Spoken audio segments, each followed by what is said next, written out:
Cette semaine, on va parler de Kana qui fait un partenariat avec le Comptoir du Rêve pour des goodies exclusives. Et je trouve que ça pue la merde et je vais vous expliquer pourquoi.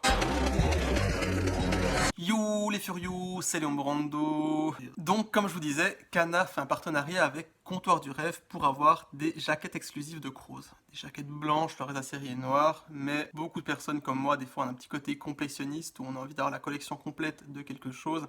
Croze, c'est une œuvre qui me tient à cœur, donc je me dis j'aimerais peut-être bien cette couverture alternative juste pour le principe. Voilà. Mais commander à Comptoir du Rêve, alors déjà, je sais pas à quel point c'est ouf, mais c'est juste que moi j'ai un libraire, d'autres gens aussi, on a une librairie dans laquelle on aime bien aller acheter quelque chose. On va se priver d'aller acheter le tome 1 chez eux juste pour aller l'acheter ailleurs. Je trouve ça nul. En plus, vu qu'il y a 8 euros de frais de port, je crois à peu près, bah j'en sais rien, mais bref, on paye des frais de port en plus de son tome si on n'habite pas sur place. Les gens qui habitent sur place, faites-vous plaisir. Les gens qui habitent pas sur place, il faut commander, donc on paye des frais de port en plus pour récupérer son produit. Autant prendre les deux premiers du moment qu'on commande, comme ça on a les deux d'un coup pour lire. Ton libraire qui a acheté les tomes 1 et 2 va pas les vendre parce que tu était les acheter ailleurs. Du coup, il va pas acheter le 3 et 4, t'iras chez lui, ils sont pas, bah non, personne n'a acheté le 1 et le 2, ou il aura le 3 et 4, mais pour le client qui a acheté le 1 et 2 chez lui. Du coup, tu vas aller faire le tour ailleurs parce que t'as envie de manga tout de suite et tu vas pas commander parce que t'as la flemme d'attendre et tu vas aller acheter du coup en grande surface s'il y est.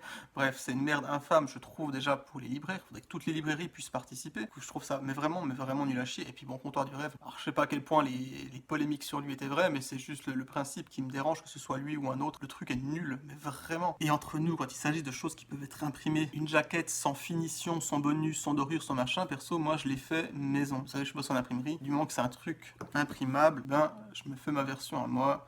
C'est marqué Tromims Gang ici, il y a un petit LB pour Léon Brando, voilà, et c'est vite fait bien fait, je compte faire ça pour celle-ci, je vais pas dépenser mon argent là-dessus. Donc voilà, je suis un petit peu fâché avec ce sujet-là. Je voulais votre avis là-dessus, à quel point vous trouvez que c'est cool, parce que vous pouvez commander un truc ailleurs avec un machin, ou alors est-ce que vous avez une solution à proposer. La semaine passée, moi j'ai fait les éloges d'Akata pour les précommandes des tomes de La Belle et la Racaille. Les gens qui précommandent et qui donnent une preuve de précommande, peu importe dans le pays où ils habitent, genre Suisse, Belgique, peuvent avoir les versions, les goodies gratuitement sur une preuve de précommande et ils peuvent précommander depuis leur propre libraire. Vraiment, tout est cool, c'est bien, bien joué. Là, il faut commander à une librairie dont on s'en bat les couilles pour avoir sa putain de jaquette blanche et du coup payer des frais de port en plus, sauf pour les gens qui habitent sur place, comme j'ai dit. Vous faites-vous plaisir. Voilà, je trouve ça nul à chier, vidéo très courte. Merci de m'avoir écouté, donnez-moi votre avis là-dessus, surtout s'il est contraire au mien, s'il est similaire au mien, mais exprimez-vous aussi. Peut-être que les éditeurs ils vont se rendre compte que c'est une idée de merde, heureusement qu'ils le font pas tous. Et voilà, et puis si vous êtes pro Comptoir du Rêve, vous pouvez venir m'insulter aussi. On prend les critiques ici et on les donne dans les deux sens, ça marche. Merci de m'avoir écouté, merci d'être de plus en plus nombreux à me suivre, y compris sur YouTube, alors que c'était pas le but initialement, mais ça fait plaisir d'avoir des gens qui me suivent que depuis YouTube. C'est nouveau pour moi. Merci à vous. Je vous souhaite un bon dimanche. Et puis la semaine prochaine, on verra de quoi on parle. Si j'ai pas de sujet, on va parler du coup des mangaka qui sont contre le marché de l'occasion. Le sujet est très intéressant. Vous allez voir, il y a beaucoup de choses à dire.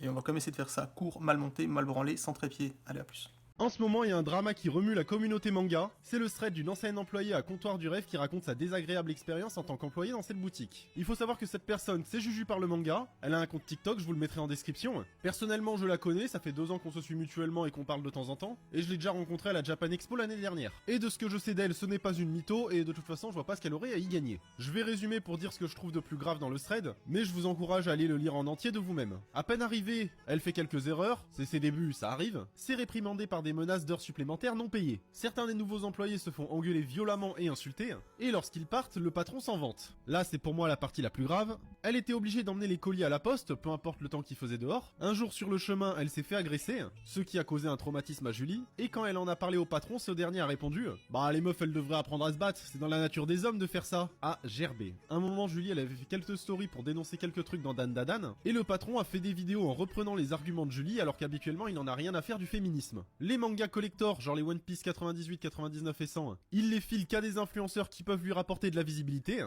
Les clients lambda, OSEF. Le patron filmait souvent ses employés par surprise, même s'il était dans ses droits puisqu'apparemment c'était dans le contrat. Prévenir ou demander, ça coûte pas grand chose. Et dans la partie 2, il lui fait une réflexion désagréable sur son physique. Je le redis, mais vraiment, allez lire le thread en entier, j'ai vraiment synthétisé dans cette vidéo. D'ailleurs, le patron en question, il a répondu. En gros, c'était « Ouais, bon bah, je me casse ». Il a même pas cherché à nier ou démentir. Perso, j'ai unfollow Comptoir du Rêve sur tous les réseaux où je les suivais. J'ai jamais acheté là-bas et je n'achèterai jamais du coup. Vous êtes libre de faire ce que vous voulez, mais que vous croyez Julie ou non, n'allez insulter personne, ça ne va rien arranger.